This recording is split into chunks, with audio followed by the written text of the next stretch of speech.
If running a business isn't hard enough, Meta is also now restricting very common categories. So I'm not talking about stuff like weapons and gambling that they've been restricting for a long time, even though there's some workarounds. I'm talking things like health and wellness. So Meta early this year, they launched restricted categories that make it even harder now to advertise, meaning that you can no longer use purchase pixel event fires to optimize for, add to cart, or even view content. In fact, I think you can just do link clicks or page view is the highest up the funnel they will allow you to optimize towards, which for a lot of brands is crippling. We have some fashion brands, we have some health and wellness brands right now and it is absolutely devastating. But it's not all of them. And I think the reason why Meta started doing this is because they were getting sued.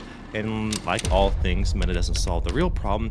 In fact, they want to use the blanket solution. That means it just cripples a lot of brands. So I'm going to show you how to see if you are restricted and just tell you some things that are working for some of our brands right now to help skirt around that. So if you are in your ad account, very simple. Go to Advanced Manager right there. Once you're in Advanced Manager, you want to go to Data Sources, and it'll show you the pixel that you have. Then what you want to do is you want to go to Settings. And if you are restricted, this is where you're going to find it. You're going to click on this button right here. So typically the things that are restricted right now are things like health and wellness. Now, it's not everyone. It's just certain brands that they decide to give this category. I've seen brands where haven't got hit yet. Like we have brands right now in the health and wellness category that haven't been given this category yet. We have other brands that are very normal, very common products that have been slapped with this category as well. And I've also seen some brands that they make the most outrageous claims and they're good. And then other brands that are very safe, they get strapped with it. So it's pretty clear that Meta's not consistent with it.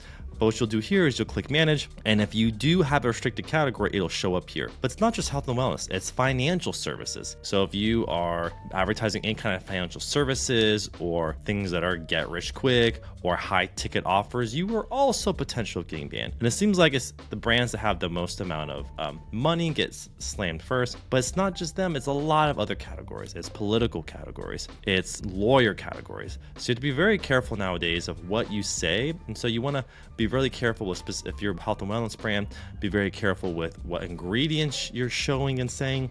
Be very careful with the claims. So there's a few things you can do that are helping brands. So yeah, that's by the way. So if you're restricted, you'll see it right here. And the only things that you can do is you can request for Meta to take a review and they may decide to take it off, but there's a good chance that they won't. And welcome to advertising in the new era. So there's a few things you can do and there's a few things that we're doing to pivot. The first one is you have to be very careful with what you say. The reason Meta started doing this is because they were getting sued by people who probably saw an outlandish claim and then they clicked on it and had a bad experience, or because of the claim and how their algorithm works, Meta pre-identified them. For example, Meta's algorithm is so good, even though it won't let you do it, but if you had an ad that said have scoliosis, it would understand and serve it to people it thinks are more likely to have that thing. And that's why people are really upset. And so I'm just trying to restrict that. So be really careful with what medical conditions you promote. All right. Be very careful with your claims as well. It seems like fat is okay and like getting healthy and losing weight. It seems like very broad and very okay. But I think more like specific claims like heart condition, heart palpitations, just predisposed conditions that are quite sensitive. That's what Meta's not okay with. Also, religious things is really tough as well. So if you have like a Christian brand or running any kind of religious themes, Meta's also very sensitive to that now as well. So that's number one. Be really careful with what you say. Okay, so typically what that means is, can you use a different word than what's commonly used? For example, I only know this because I have friends that advertise like for cannabis brands. So you wouldn't want to say marijuana or cannabis. You would use other words like euphoric, sense of peace, higher sense of understanding, higher sense of feeling. So where you're not saying the exact thing, but you're describing it, right? Number two is meta ads typically only go one click deep. So what that means is if you are in these sensitive categories, you may want to have a different squeeze page before your actual landing page or your product page that people click through, that is very clean, that then they click through and that goes to the legit page. Now, typically what we see here is sometimes just a different domain, right? Then that third page also helps as well because Meta will crawl the domains as well. This is more like getting around the issues. Try doing that. Now, if you've already been restricted by these events and you can't optimize for purchase events, number one, just create a new ad account, more than likely in Pixel. because it's your pixel and it's tied to the pixel. You can't optimize for that event. So frankly, I would just create a whole new one and just make sure from here on out, be really careful with my claims and also what I advertise. Number two is you can try creating a custom conversion. And that custom conversion could be optimizing and tracking a purchase or an event that makes sense for you. But just be really careful that you don't name it as a purchase. This wasn't my idea. This actually came from Jeremy Haynes.